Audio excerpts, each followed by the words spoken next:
I nearly brought my Hawaiian flag to this chat. Warm.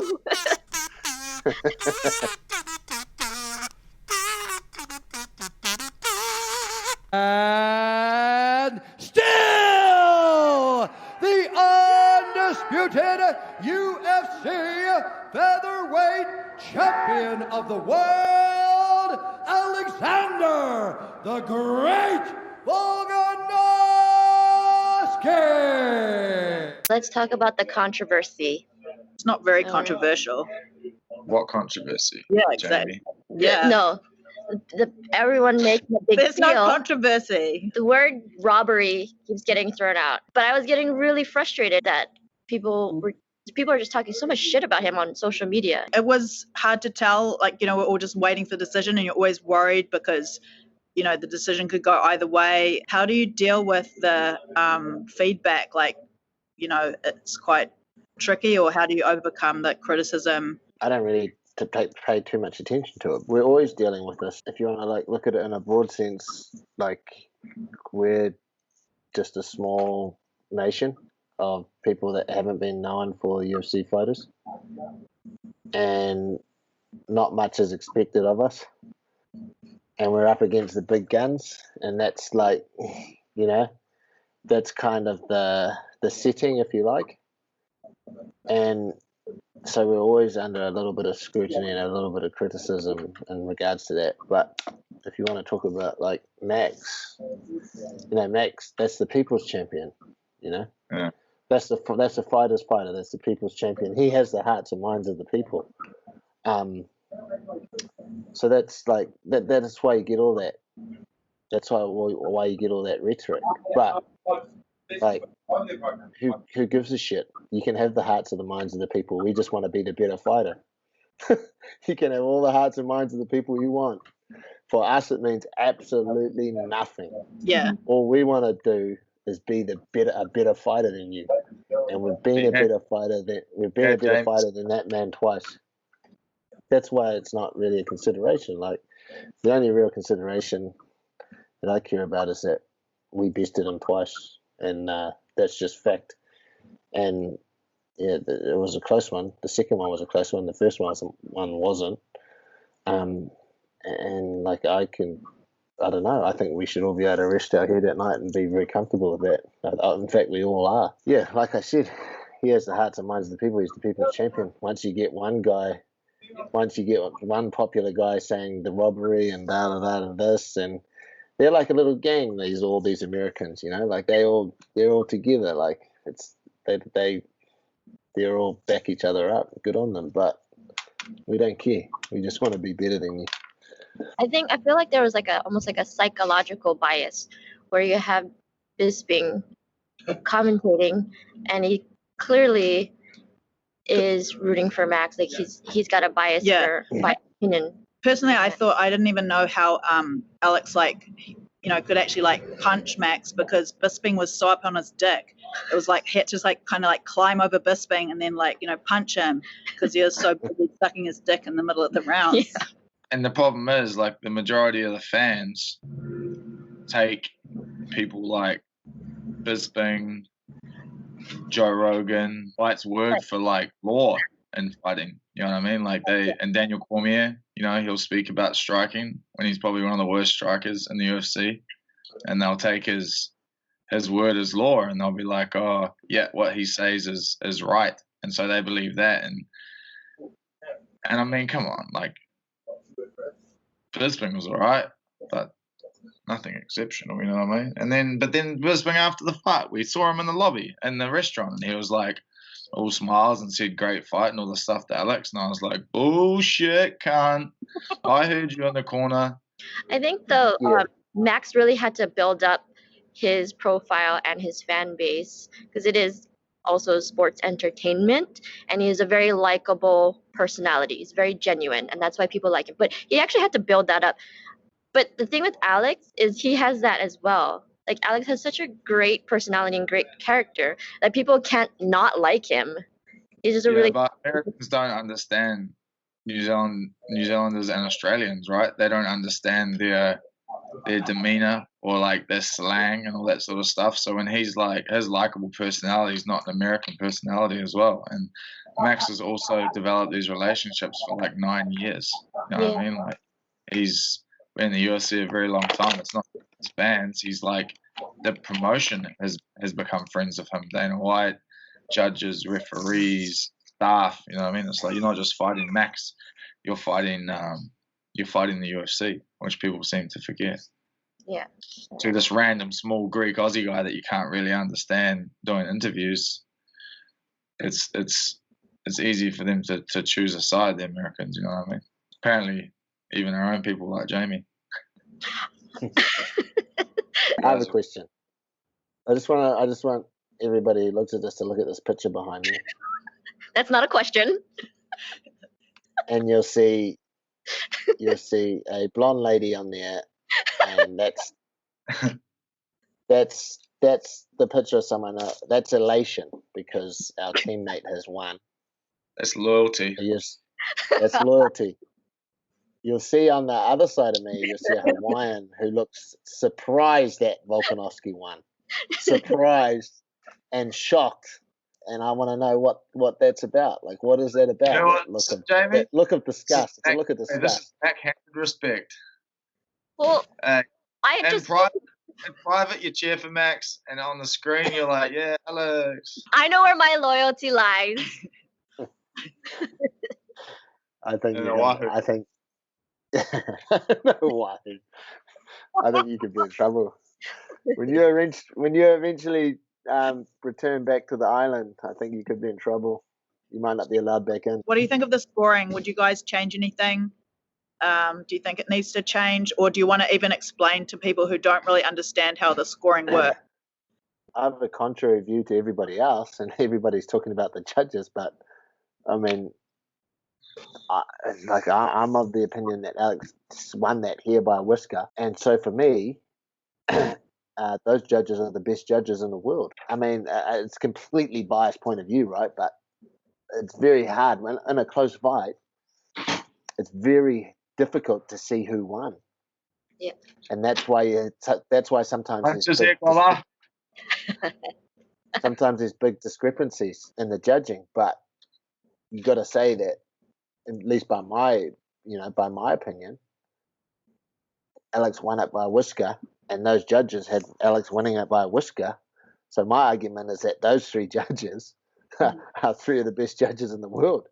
Yeah. Not three of the worst, like some people are saying. Yeah. But I mean that again. I mean we're going to circle back around to all these things about people's rhetoric, people's bias, the hearts and minds of the people. That's all Max, you know. But who gives a shit about that? Like, we just want to be the best fighters. We don't want to be the most popular. What do you have for lunch? I'm eating. They gave me a veggie curry and rice. I'm goddamn sure I didn't order this one. We have a menu that when we first get out here, so we fill out all 14 days. Oh, okay. And you fill out what we want. And I don't think on any of the days the actual meal that we filled out has come. So it's like what you're not they made us what you don't want. Yeah. I got brisket. Fuck bullshit. Oh, see that? Not really. What is that? Brisket. It's some sort of meat. I'm pretty sure it's brisket. Fuck. So you've still got another week in quarantine. One more week. Another week and a half. Oh shit. Yeah. What are you gonna do? What are you guys gonna plan on doing? There's a Samoan guy that plays a speaker in the middle of the quad and just dances for like an hour and a half. Can you film that, please? Try it. Put it on the Instagram story. It's hard to get away without him looking at me. How many COVID tests have you done? You seem to handle them very well. Like the one up the nose, like you don't flinch at all.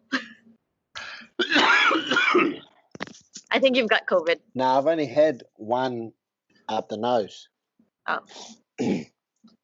They look like they're in the nose, but they're in the throat. I just had the nose one a few days ago, and it was horrendous. Ugh. They literally stick it to the back of your brain. Yeah. I I had it for the first time. But I just got my results just before you guys started this. I'm negative. But yeah, I've had between 10 and 15 tests, and they're all negative. Brad, on your last vlog, you sat down with Alex before his fight, and you guys talked. You recorded your predictions, what Max would do. Can you kind of go over that again? Oh well, it's kind of straightforward. Like when you're a short ass like Volko, and you're someone as tall as Max in that division, you should fight like way Max did. Max has never done that. Max has never fought really like a taller fighter his whole life. He's just sort of boxed and come in the pocket because he likes a fist fight, and it's always been pretty successful with him in his career. Like he's never had a problem, and he's never really had to have a rematch off a loss, right? So he's been able to stick to the same plan. But Alex is quite hard to fight in the pocket, and Max tried to, I guess, do that last time and he lost. So, like you said, the only way Max was gonna win this is if he completely changed his style, which is hard to do considering he's never done it in like 9 years. But he did it, which was quite impressive.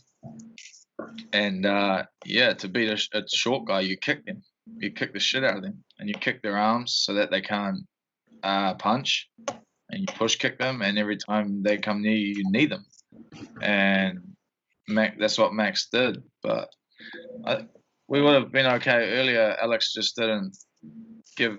Max was walking forwards quite a lot, and Alex didn't really give him an incentive not to walk forwards. Like he didn't attack him quite as much as he should have, or maybe as hard as he should have, to stop someone walking forwards. If you don't do anything, if you just fake and move, a lot of the time they're going to figure out that nothing's really coming, so they can continue on their path forwards. All right.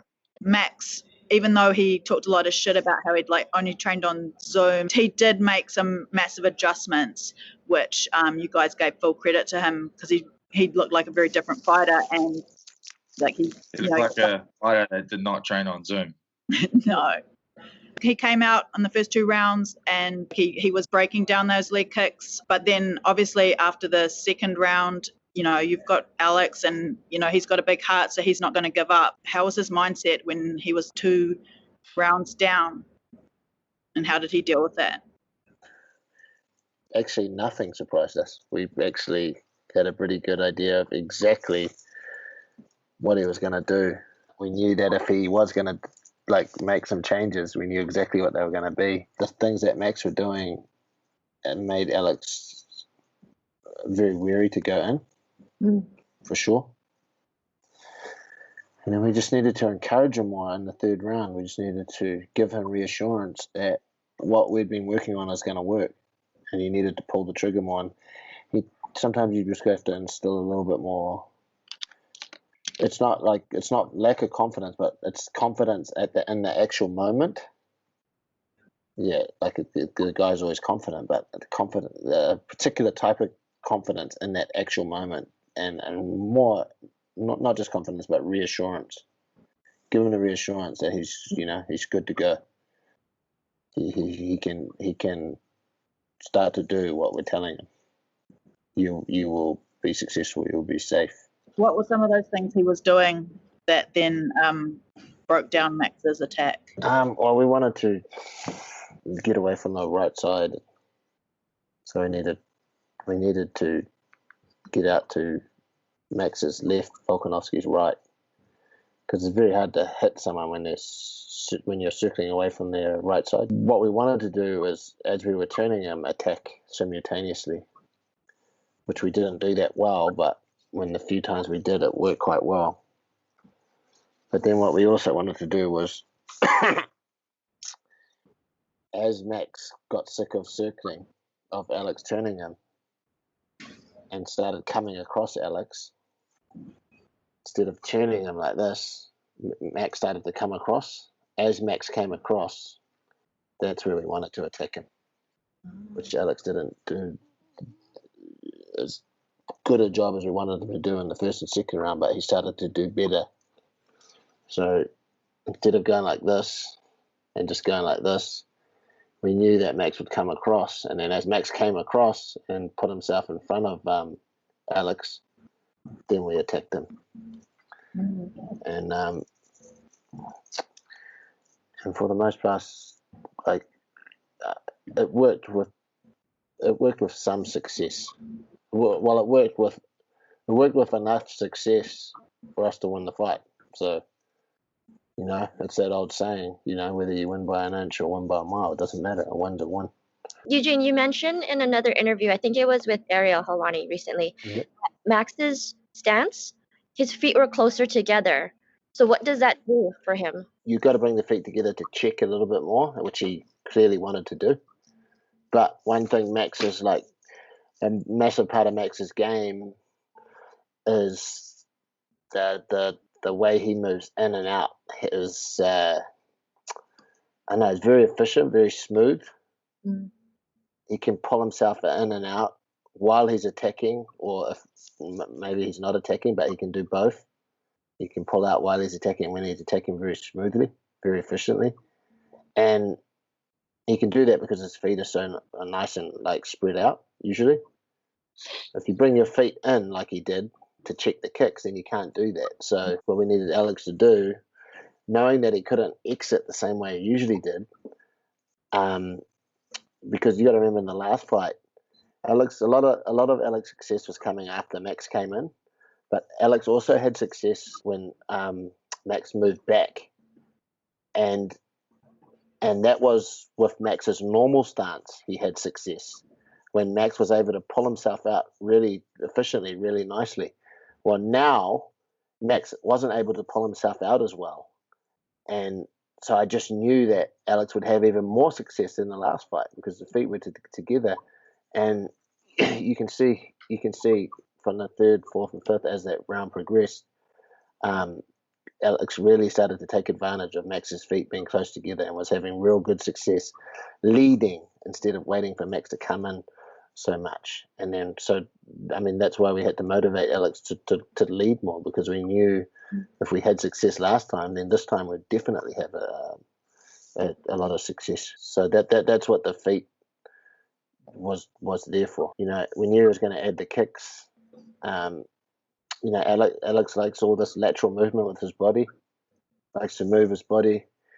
He likes to punch. Sometimes he likes to punch wide and pull his head way outside. But if you have like something kicking you from the outside like this, it keeps you it takes that away, right? Because you don't want to lean left and right. So that's why he was employing the kicks. And then the uppercut was there because he knows that Alex likes to drop his level down, which kind of Alex does that for a few reasons. But for the uppercut, it makes you very hesitant to do that, right? So it takes that away. Like Max had all the right things to do. We figured that out. We were trying to a right uppercut is the most dangerous punch in the sport to throw. Yeah. Right uppercut. I've never been a fan of right uppercut, and I would never recommend it even now. Max gambled on it, but right uppercut leaves you so open for left hook.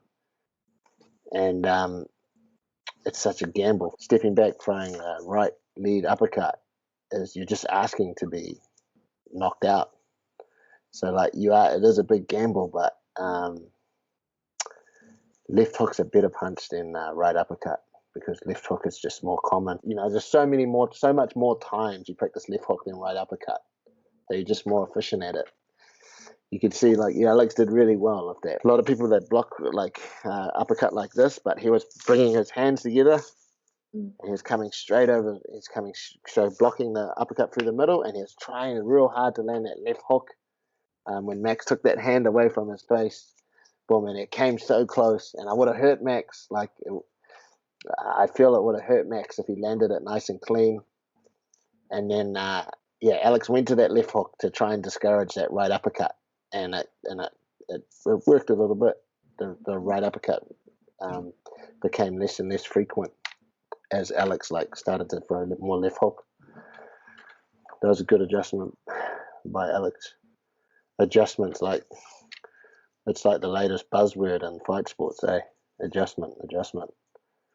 I think that also had a lot to do with if we were talking, how we were talking earlier about people's bias. And also, just for the record, who gives a shit about people's bias? Like, they're entitled to be biased. Who cares? Yeah. Who cares about people's bias? At the end of the day, if you win, it don't matter. That's the ultimate. Yeah. We won, so you can be as biased as you want. Yeah. I honestly don't even care. Part of it's to do with the fact that Max changed so much. They made adjustments, like this new buzzword, adjustments. But, and he changed so much. So people were really fascinated by that. They were like, wow, look at Max. He's never fought like this. I credit that to Alex. Like, I think that's, like, if you force someone, Yes. if you force someone to fight completely different because you're that good a fighter, then I give that credit to Alex. So I'm like, you guys are all talking about this, and this is, like I said this on another interview. If you look at that Max's body of work, it's going to be so cool because you're going to see Max, and then all of a sudden everybody's going to come across this like one fight, and they're going to be like, what the fuck is Max? You know, like, what's happened here? Like, this is weird. This is not what we've been seeing. That's such a cool thing, and that's all due to, like, you know, that all has to give credit to Alex and how good a fighter he is. But it's fine to make adjustments and make a big thing of them, but they have to work. Yeah. And they didn't work enough. Yeah. That's why Alex won the fight. You changed a guy people never changed. Yeah. Yeah, it's pretty cool. I mean, I look at that and I'm quite proud of that work, that we forced Max to reshuffle his whole, like, make a complete paradigm shift, or whatever you call it. The thing is that Max had to change because he knew that, like, he wasn't going to win as old Max. That is full credit to Alex. Yeah. There was one thing in the fight, like at the end, Max shushed someone. Like, do you know what was happening there? I think that's just the latest thing to say to people, because I see a lot of athletes doing that. They're like, it's kind of like an arrogance thing, like, shush, like, I'm in control. Be quiet. Yeah. There's no need to talk. I'm in control. Okay, Slightly so older than 12.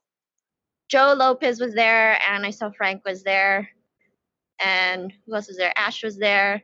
So, Brad, I have a question for you. Pash Joe Lopez or 20-minute bath with Frank? I'd pick a bath with Frank because did you see No Joe way. Lopez? Did you see that stat?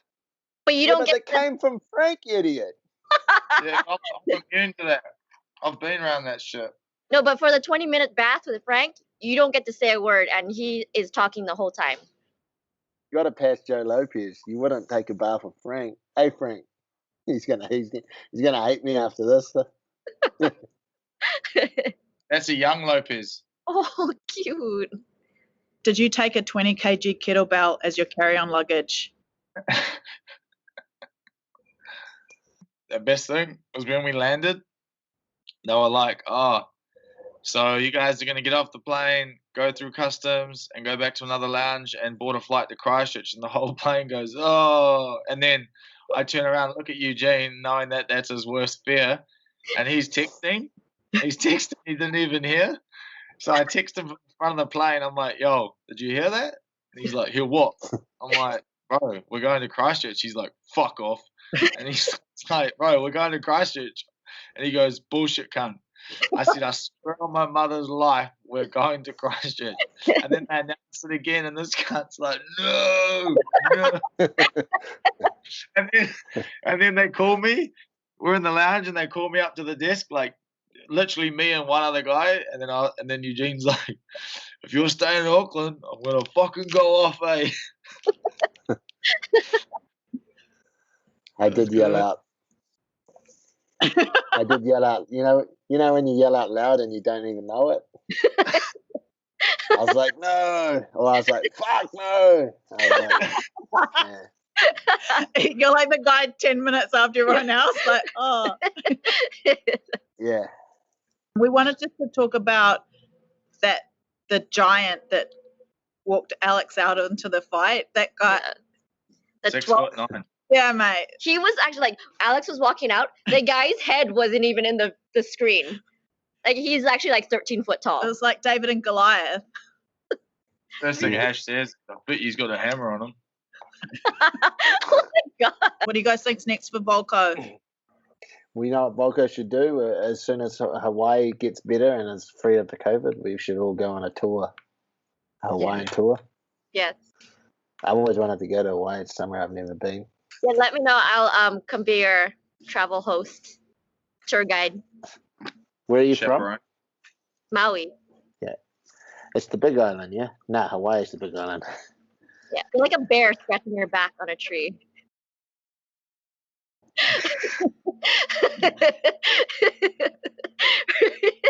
I know that's what you're doing. It was what I was doing. I've heard some interviews and people were talking about how now the word's getting around that New Zealand has sporting events going on and crowds are allowed now. What do you think the likelihood of the UFC bringing them to New Zealand? Yeah, I've heard a few things now, which seem to be coming from reasonable sources. So maybe it is a possibility. It's a fair bit of work that would have to go into it because obviously we've got the 2-week quarantine, which doesn't really. It would mean fighters having to come out 2 weeks earlier as opposed to 1, which isn't a bad thing. But it could be done. It would honestly mean the government would have to get on board though. I was going to call Jacinda and like try to get you guys out of quarantine, but I know that you wouldn't want me to do that. Yes, I would. I didn't do it. I wouldn't hesitate. It's funny, did you guys, in Abu Dhabi and in other countries I've been around the world, like you'll get there and not even with the UFC and you'll have police escorts and they'll shut down traffic lights for you and they'll just roll out the red carpet and they'll stop. Like they will disturb other people in society's life to look after you. Yeah. Look what happened to Peter Yan, the other guy who won the title. They sent a private jet over to collect him after he won the title. Yeah, that was dope.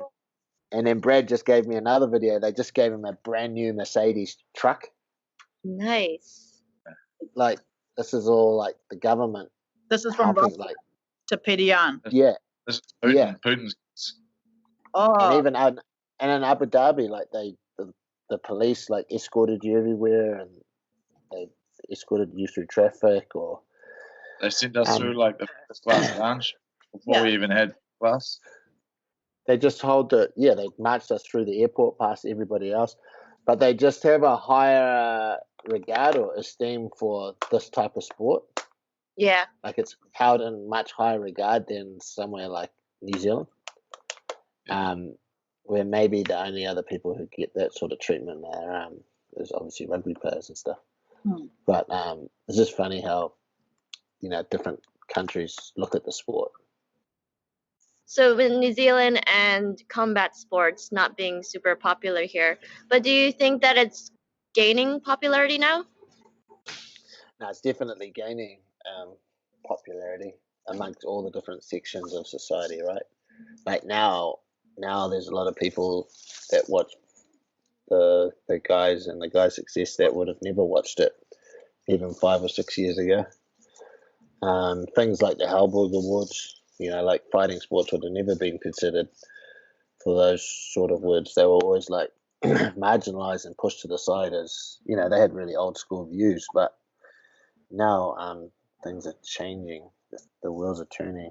Things are happening now. So how fight sports is looked upon in society now is like it's gained heaps of traction, and it'll look different in another 5 years and in another 10 years. It's just the same as Eugene's generation of fighters to our generation of fighters. Like Eugene's generation of fighters, just as good, if not better, but they just missed out on the social media wave that really blew the sport up. And then we're on that wave now. And then I'm sure the fighters that they're the next generation from me will. Am I a different generation to you? Am I? Because I believe you've been on my undercard enough times. You're on my undercard, and we know this. I have proof.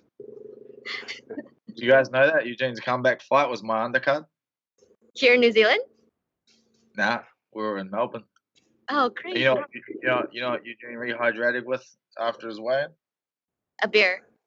Kentucky Fried Chicken. Okay, guys. Yeah. Good to talk. Thank you. Okay, bye, guys. Bye. See you later.